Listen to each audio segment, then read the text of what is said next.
Childhood. Ito yung isa sa pinaka-golden moment ng buhay natin. Ito yung mga panahon na walang stress, walang anxiety, hindi ka nag-overthink sa future mo. Ang tanging iniisip mo lang dati, paano maging super saiyan?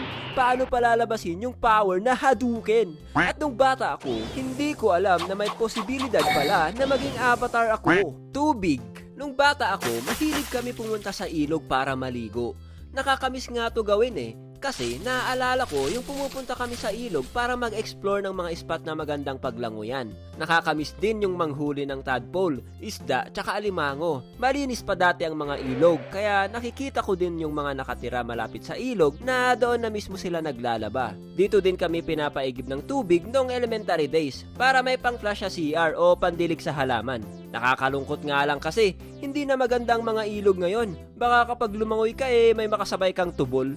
Water gun. Aside sa pellet gun, masaya din maglaro ng water gun. Hindi ganun kalakas yung mga water gun na gamit namin dati. Yung ordinary lang. Kaya kailangan mo talaga habulin at malapitan yung kalaban mo para matamaan mo siya. Tuwing umuulan, ang isang trip na ginagawa namin maliban sa pagligo sa ulan, kinukuha namin yung mga notebook o anong papel na mahanap sa bahay, tsaka kami gumagawa ng papel na bangka. Pagkatapos namin makagawa ng bangka, pumupunta kami sa mga kanal, tapos doon namin pinapaanod yung mga bangka, para lang ma-feel namin na umaandar talaga yung paper boat. Nakakatuwa kapag tumagal yung paper boat mo sa tubig, hindi ka agad lumulubog. Minsan nga may paligsahan pa kami dyan nung mga bata kami. Gagawa kami ng finish line, tapos kung sino ang mauuna ay siya ang panalo. May trip pa nga na babatuhin mo yung paper boat ng kalaban mo para ikaw yung manalo. Tabo. Minsan matagal ako maligo nung bata ako kasi pinaglalaruan ko pa yung tabo. Lalagyan ko ng tubig tsaka ako ilalagay sa ulo ko na parang sombrero. Ang sarap gawin to dati lalo na kung ayaw mo maubos ka agad yung mainit na tubig mo. Mag-yoga pose ka pa na kunwari ikaw yung main character sa anime.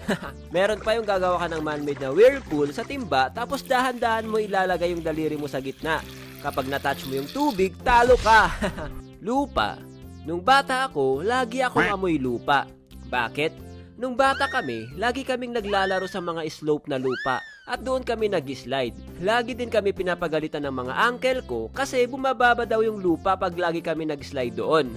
Lagi din kami pinapagalitan ng mama ko kasi puro putik yung damit namin at lagi niyang tinatahi yung mga damit namin na napupunit dahil sa paglalaro ng slide sa lupa. Isa pang ginagawa namin maliban sa pag-slide sa lupa, naghahanap kami ng kamote. Nung nalaman kong nabubungkal pala sa lupa ang mga kamote, sinubukan ko ding maghunting ng mga kamote sa bakuran.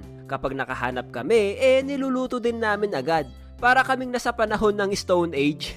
Black soil. Tandang-tanda ko talaga tong black soil na to Nung elementary, ito yung mga pinapakuha ng mga teachers namin para sa landscape. Magandang klase daw to na lupa para sa mga halaman. Syempre, kapag pinapakuha ka ng mga teachers ng black soil dati, may plus points yan. Kaya kaming mga estudyante, todo hanap ng black soil na pagkukuhanan. Dahil lagi ako nagbubungkal sa paligid ng bahay namin dati, alam ko kung saan ang pagkukuhanan ng black soil. Napagalitan pa nga ako ng uncle ko kasi sa bakuran niya ako kumukuha ng lupa.